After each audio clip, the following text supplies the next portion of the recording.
বৃহস্পতিবার ফের প্রেসিডেন্সি সংশোধনাগারে গিয়েছিল সিবিআই। আরজি কর ধর্ষণ ও খুনে টালা থানার প্রাক্তন ওসি অভিজিৎ মণ্ডল এবং আরজি করের প্রাক্তন অধ্যক্ষ সন্দীপ ঘোষকে জেরা করতে সংশোধনাগারে সিবিআই। বৃহস্পতিবার তৃতীয় দিন সংশোধনাগারে গিয়ে জেরা করেছে সিবিআই। গত সোমবার শিয়ালদহ আদালত থেকে অনুমতি পায় সিবিআই। টালা থানার ভিডিও ফুটেজ ও দুজনের মোবাইল ফোনের ফরেন্সিক রিপোর্ট নিয়ে জেরা করা হবে বলে সূত্রের খবর। আরজি করের ধর্ষণ ও খুনের মামলায় 4 অক্টোবর পর্যন্ত সন্দীপ ঘোষ ও অভিজিৎ মণ্ডলের জেল হেফাজতের নির্দেশ দিয়েছিল শিয়ালদহ আদালত।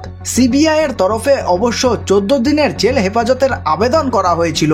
প্রসঙ্গত, সোমবার আদালতে 3 বার নিজেদের আবেদন সংশোধন করে সিবিআই। প্রথমে আরজি কর হাসপাতালের প্রাক্তন অধ্যক্ষ সন্দীপ ঘোষ এবং টালা থানার প্রাক্তন ওসি অভিজিৎ মণ্ডলকে ফের নিজেদের হেফাজতে চেয়ে শিয়ালদহ আদালতে আবেদন জানায় সিবিআই। কিন্তু শুনানির সময় বিচারক প্রশ্ন তোলেন, কেন জেলে গিয়ে তাদের জেরা করতে পারবে না সিবিআই। এরপরই সেই আবেদন প্রত্যাহার করে কেন্দ্রীয় তদন্তকারী সংস্থা। এরপর সন্দীপ ঘোষ ও অভিজিৎ মণ্ডলের জেল হেফাজতের আবেদন না করেই কেন্দ্রীয় তদন্তকারী সংস্থার তরফে জেলে গিয়ে জেরা করার অনুমতি চেয়ে আবেদন করা হয়। ফের তা সংশোধন করে দুজনের 14 দিনের জেল হেফাজতের আবেদন করে সিবিআই। বিচারক সিবিআই আইনজীবীর উদ্দেশ্যে বলেন, আবেদনের ক্ষেত্রে এই ধরনের ভুল করবেন না। এরপর 4 অক্টোবর পর্যন্ত অভিজিৎ ও সন্দীপকে জেল হেফাজতের নির্দেশ দেন বিচারক। নির্দেশে আদালতের পর্যবেক্ষণ হলো, আদালত মনে করে তদন্ত যে পর্যায়ে এখন তাতে অভিযুক্তদের পক্ষে কিছু নেই, কিন্তু সিবিআইকে আবেদন করার ক্ষেত্রে সতর্ক হতে হবে।